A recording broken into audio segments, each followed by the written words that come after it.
light was able to make chemicals in us that weren't there before. When I saw this, I immediately realized that everything in medicine was completely ass backwards. And nobody has told you why. I'm telling you why right now. Because you're blue light toxic. Blue light makes you fat.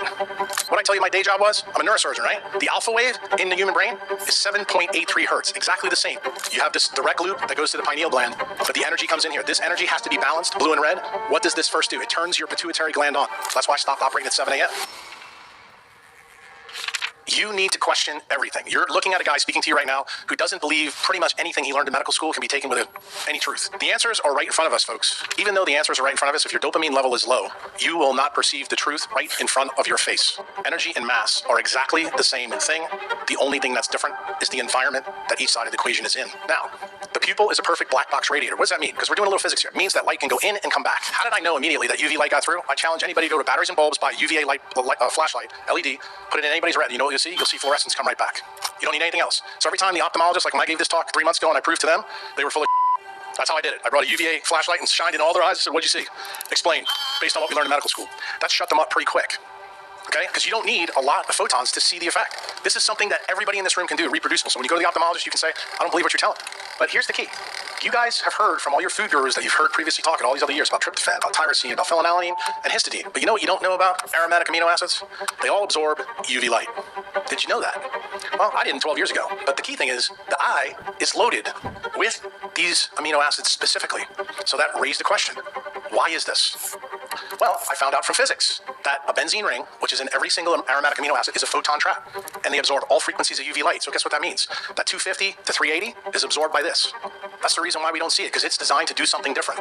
So there's something that started. Pollack's book came out in 2014. There's two researchers named Gelduce and Proparta. In 2000, they found that the EZ forms something called the coherent domain. 13% of the exclusion zone in water, when sunlight hits water, makes something called the coherent domain, which makes 1 million electrons, free electrons, delocalized to run all the biochemical programs. Does anybody know how many biochemical programs run per second in a cell? It's 100,000.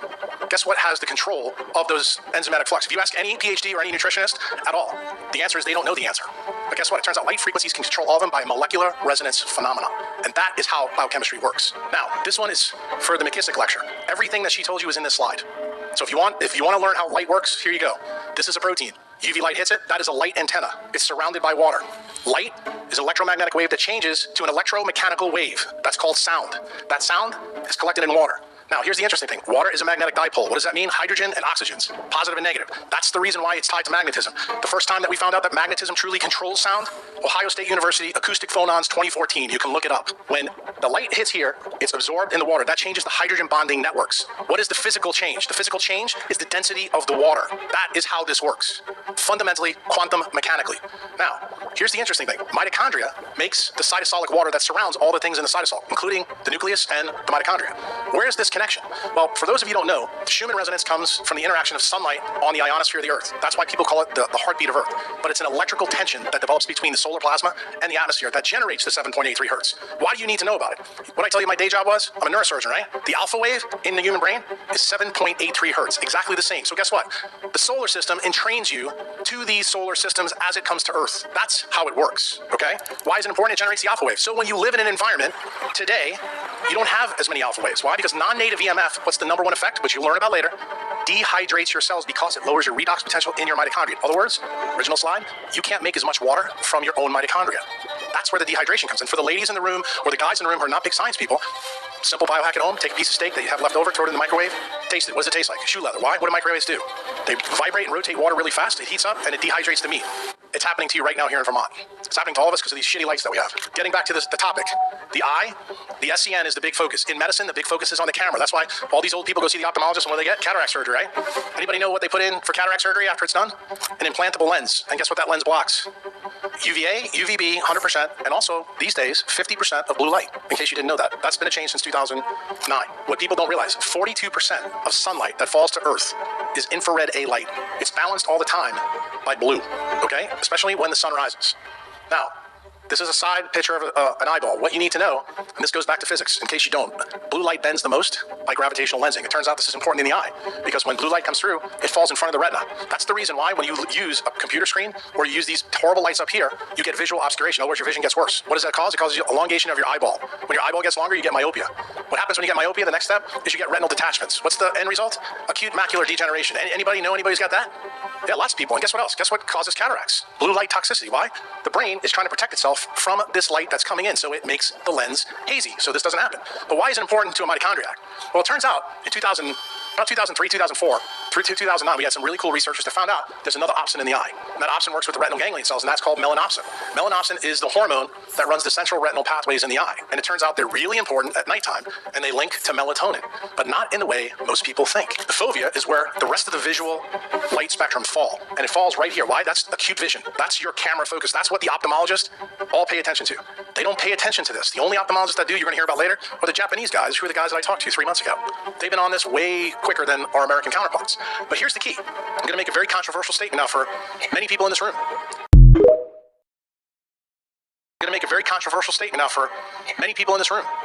Central retinal pathway energizes everything distal to it. So let me explain that to you. It basically turns on your pituitary gland, and it turns on everything distal in the human brain. And I'm going to show you how. This paper, or I should say this gentleman, his name is Fritz Hollwich. He was an amazing cat.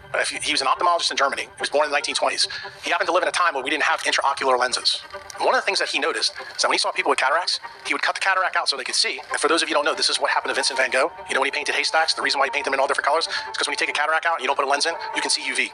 In case you didn't know that. So that's the reason why haystacks has all the different shades, because he was able to see it in so many different colors as the light changed. Well, it turns out this doctor actually practiced medicine in a time that we could never recapitulate now. That's why sometimes looking back is a good thing. And I started to look really far back. In fact, as a neurosurgeon, these guys, especially Cajal, in 1891, he's the father of modern neuroanatomy. I started to find papers about this energetic pathway that has huge effects on growth and metabolism through the eye. You didn't hear me say gut. You didn't hear me say food, did you?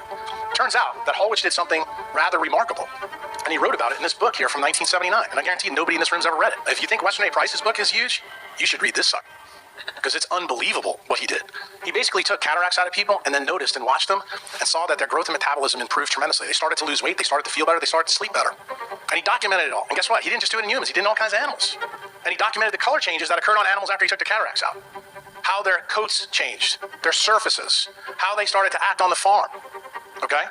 That's how important this was. And he went even further. He checked their urine. And you know what he found? He found there was metabolites of hormones that occurred after he took the cataract out that weren't there before. So in other words, light was able to make chemicals in us that weren't there before. Doesn't that sound a lot like E equals MC squared? Like, how did light get turned into things with structure? How does this really happen? Do you really think that you need it all from diet and exercise? There's another way. Most of the ophthalmologists I talked to 3 months ago didn't know a damn thing about Fritz Hollwich. And he was an ophthalmologist and well published. And the crazy thing is there was another guy that you're going to learn about a little bit later named John Ott. And you know what he was famous for? He was Walt Disney's animator that did time-lapse photography.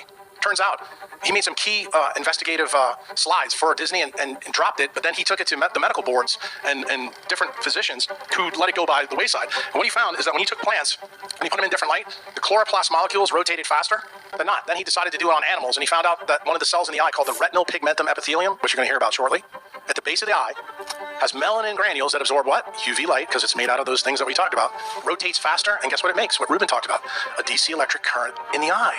So that means you can regenerate tissues when you have a high DC electric current. Isn't that right, Ruben? Didn't Becker tell us that? Isn't that interesting? He went even further. And this is probably one of the most counterintuitive things I'm going to tell you. This is a picture of people's pituitary glands who were blind and who could see. What did he do? He went the extra distance. This is what I want you to focus in on. Light slows, energy is lost, the pituitary gets bigger. When I saw this, I immediately realized that everything in medicine was completely ass backwards. Why? Why did I say that to you? Everybody in this room, except the people that heard me talk last year, believe that people get fatter because they eat too much. Turns out it's exactly the opposite. So when you sprain your ankle, does your ankle get bigger or smaller? Okay, when you have heart failure, does your heart get bigger or smaller? Okay, just so you know, he said it gets bigger. Here's the third one. When the star in the sky dies, does it get bigger or smaller? It gets a red giant. So everything that loses energy in the universe gets bigger. What did Hollwich tell us? Hollwich showed that when light slows, the pituitary gets bigger. You know why it's getting bigger? Because light is getting turned into chemicals that you call hormones that go in to the nuclear DNA to change it. Guess what that means? That means light is capable of altering DNA. It also means that light is capable of potentially reversing my previous problem. Meaning that when you're obese, maybe your main problem is you're not getting enough sunlight, and it has nothing to do with food. How's that for a shocker? That's what Fritz Holowitz taught me. So I didn't believe any of this. And most of you may not know this, but I went to medical school at LSU. And there's a very famous ophthalmologic researcher named Nicholas Bazan who's done incredible work. And you know what he's cut his teeth on? DHA. He's like the DHA guy in the world. And I learned this back in 95 through 99 when I was there. He taught me a lot of crap. And crap that I thought was crap because it wasn't important to neurosurgery, but 12 years ago became extremely important to me right now. It's huge. And the number one effect right here in this central retinal pathway between the clock and your hypothalamus, you have two loops in the eye. One loop's called the short loop, the other one's called the long loop. And what it does, it recycles DHA constantly as light comes through. But the key thing that I realized, Bazan taught me that this central retinal pathway and the retina had more DHA in it than any other part of the brain. And I thought that was bizarre. Then I realized why. When I started to learn about physics, remember the guys who came out with GPS devices, Garmin devices? Well, it turns out that the clock here has to run faster than all the other clocks in the rest of your body. If it doesn't work. So if you have an iPhone and you use it to go to a restaurant here in Vermont, the clock that's up in the sky, up there has to run 38 microseconds faster than the one in your iPhone. Otherwise, you're going to be 100 kilometers off. That would not work. You'd wind up in New Hampshire. It wouldn't be good. It turns out in your eye, the exact same thing happens. And the reason why DHA in the eye is important because this DC electric current runs faster than every other part of your body. That's the reason why DHA is important. And it turns out when you have too much blue light, because blue light is the antidote for vitamin A and for DHA. Do you know why? What kind of light makes vitamin A? Anybody want to guess? You heard somebody talk about it earlier. Blue light makes vitamin A. How do you know? What's the complementary color to blue? Yellow. And guess what? Vitamin A is yellow. Isn't that shocker? That's the link between this. Light frequencies control the level of vitamin A in the eye. And also, every opsin in the body is tied to retinol, to vitamin A. There's not an opsin in the human body that's not tied to it. That's the reason why, and Chris is here so he can verify this. He wrote a very nice blog post, I don't know how long ago it was, that there's data from N. Haynes that when you have deficiencies of vitamin A, it's tied to obesity. And nobody has told you why. I'm telling you why right now. Because you're blue light toxic. Blue light makes you fat. Okay? Really fat. And it starts right here. The reason why this is not equal is because light, the evolution of light, does not equal the evolution of our retinal anatomy. I started to put this together pretty quick. Then I started to look at sunrise and sunset. When the sun rises, you have visible and infrared light. You don't have any UV initially. But guess what else happens at this time? You don't need your rods and you don't need melanopsin in the morning. So guess when they regenerate? They regenerate in the AM. Guess what else happens? You actually make melatonin in your eye in the morning. The hormone of darkness is first made in the human body in the eye. In the morning, when you have a combination of UVA and infrared A light. And the reason for you is what I told you before about the aromatic amino acid that absorbs that. And you see that UVA light doesn't show up here. So for the guy last night, who I don't know who you are, but asked the question, how am I going to do this as an executive to fix my life? This is the key. You need to reconstruct your AM to fix your real problem. And that was what I had to do to my surgery schedule. That's why I stopped operating at 7 a.m. Started all my cases at 8:30. It's also the reason why I moved to the 28th latitude from where I lived. Why? Because UVA light shows up. Now, you guys here that live in Vermont got some bad news for you. If you've got a mitochondrial disease, which most diseases are, you need that UVA light, and it shows up later here than it does in New Orleans. So guess what that means? You need more control of your life in the morning than any other time. That's the practical advice, okay? These are not Jack Cruse's rules. These are the sun's rules, okay? Sunset. This is when you don't need color vision. This is the camera. They regenerate at nighttime. There's another opsin that you may not know about. It's called neuropsin. It's on the cornea of the eye, and it's on your skin. It's a UVA light detector. Melatonin is considered the hormone of darkness. Remember those photon traps I told you about? Well, guess what? That neuropsin tells the brain that UVA light is present, and it can begin to make melatonin from sunlight. Now, what are all the effects? Here's the quantum paradox. It's a nighttime hormone because that's what the functional medicine doctors in my profession have told you. And that's true because that's when it's active, but it only activates when light is not present, but it's remade first in the eye and then generalizes all along the brain. The other key thing, and I'll just point this out to you right here. This one should open everybody's eyes. It reduces energy production in mitochondria. UVA light turns down energy production. And why is that important? There's the fourth cytochrome is cytochrome C oxidase in everybody's mitochondria in here. Anybody want to guess what kind of light turns it on? Red light. UV light turns it off. And the reason why, what does UV light make in the skin or the eye? Nitric oxide. And guess what? That's why UV light lowers your blood pressure because it causes 40 to 60% of dermal pooling and it helps your heart. But what people don't realize, the effect is it turns off your ability to make ATP from food electrons. You have this direct loop that goes to the pineal gland, but the energy comes in here. This energy has to be balanced, blue and red. What does this first do? It turns your pituitary gland on. That's the reason why the question that was asked to Ruben before is extremely important. Blue light balanced by red is what turns on hormone production. If you look at a circadian mechanism, all the hormones are made usually from 6 to 10 in almost any medical textbook. They're assuming that you live around the 30th latitude. That's not true. It's different at different places, but it's a key. Anybody want a shocker? What turns off hormone production? UVA light on the skin first time it shows up. UV light is what turns off in your blood plasma. This is the key, folks. Blue light that's man-made is absolutely destroying us, and it affects the way your mitochondria can handle electrons from food. That's where the food story comes in, because the more those respiratory proteins get stretched out, it doesn't matter what you eat. You're going to have a problem. You have to shrink those respiratory proteins closer together so they can do what they do. The laws of nature are not subject to man's beliefs. They're not subject to man's experiments. It's a pretty powerful statement. And you may think it's, obnoxious. I don't think it is, based on what I showed you. Why? Because now there's researchers out there showing you that it really does begin in the eye and in the skin. That's how leptin and all this is linked. And the cool thing about this, my prescription doesn't cost you a goddamn thing. And what did Einstein say? In the end, the answer will always be pretty simple. So what's my takeaway? Make like the Sphinx. Ground to the ground, take as much clothes off you can. For the ladies in the audience, there's a company in the UK, I'm putting this on Sarah. They're called Kinnicky. They make bathing suits that allow UV penetration so you can be naked without naked.